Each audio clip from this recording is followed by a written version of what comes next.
Hey, welcome to Auaha Makerspace. Come closer, come closer. Hey, check out this cool earring I made. And if you'd like to see how, watch this tutorial. To start off, we're going to need a design. So let's get out a pen and some paper and start drawing.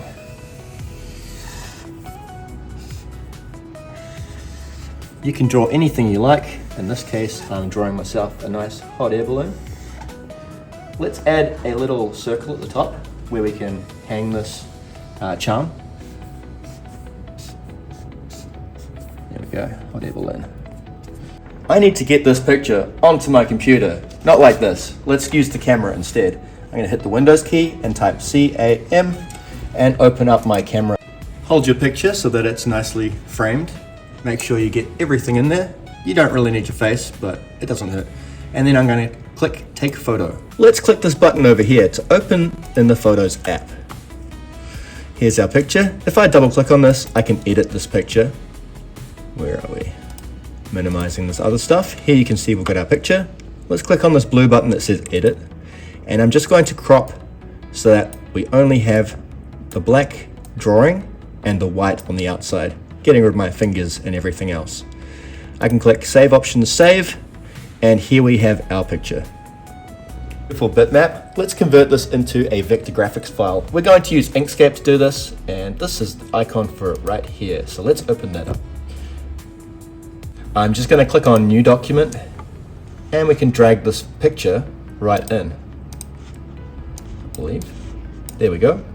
When this dialog pops up, I'm just going to click OK, and you can see we now have our photo inside of Inkscape. Let's right click on our picture and choose Trace Bitmap. You can see we have a version over on the right here showing just the black and white. We can change this threshold to get varying results. We want it right in the middle so that we're not getting any of this extra stuff being detected. And we also don't want to get any of this white inside of the black lines. So find a happy medium, something like this, and we can click Apply. It may not look like it, but we now have two versions of our picture. We have this photo, which is a bitmap, and we have this vector graphics version, which is made up of Bezier points. These are a much more useful way of describing our image. I can zoom in infinitely close and it's always going to be nice and crisp, as opposed to this photo, which you can see gets blurry and pixelated. We don't need this picture anymore, so let's click on that one and push delete. And I'm just going to make this one over here a little bit thicker. There's a nice way of doing that. I'm going to select it with the selector tool and go to Path, Outset. And I can do this as many times as I want to make this just a bit chunkier, which helps with 3D printing. Look at that, that looks much nicer. Final step in Inkscape is we're going to go to File, Save As, and we just need to save this as a vector graphics file, Inkscape SVG. I'm just going to save this on the desktop because I'm really messy, and I'm going to call it my name, Eli_hot air balloon charm. That looks great. Let's click Save and we can move into Bamboo Studio. Excellent. We're actually finished with Inkscape now. We're going to push the Windows button and type BAM and open up this guy here, Bamboo Studio. Now that we're in Bamboo Studio, we're going to use this program to slice our vector graphic into a 3D model that we can 3D print. Let's click on this Prepare tab, and we're going to find our image, which is this Eli Hot Air Balloon Charm.svg, and we're just going to drag that straight into Bamboo Studio. Here you can see this has created a 3D model. We can look around, and you can see that basically it's taken our vector graphic and it's given it thickness.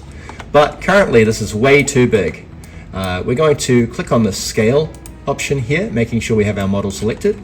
And let's go ahead and turn on Uniform Scale, find the largest dimension under Size, which is this one here. This is the height.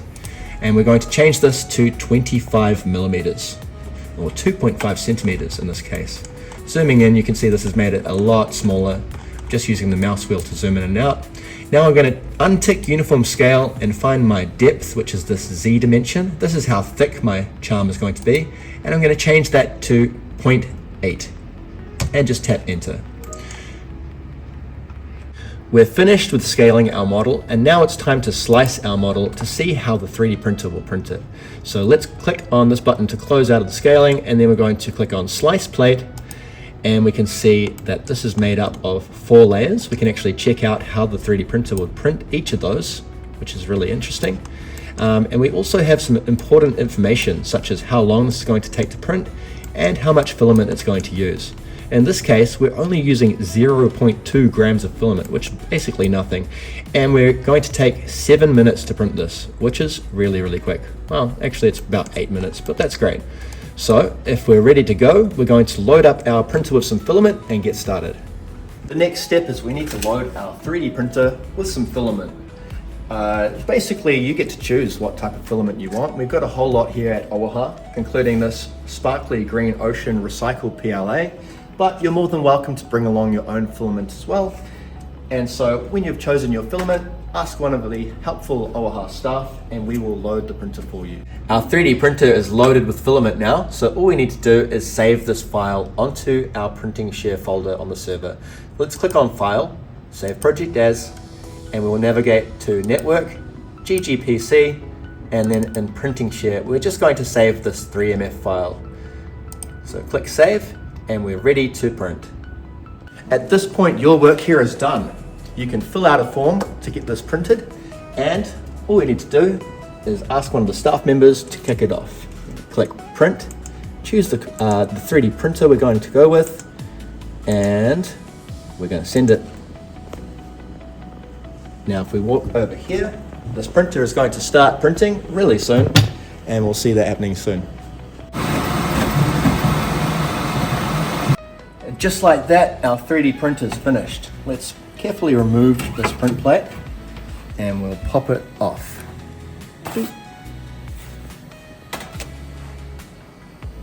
Charming. And here we have it. Now, this was the simple way of 3D printing a charm. You can use this as an earring or on a necklace or anything you like. We do also have a more complicated route where we use multiple colors, and if you'd like to find out more about that, please look at our video on 3D printed name tags.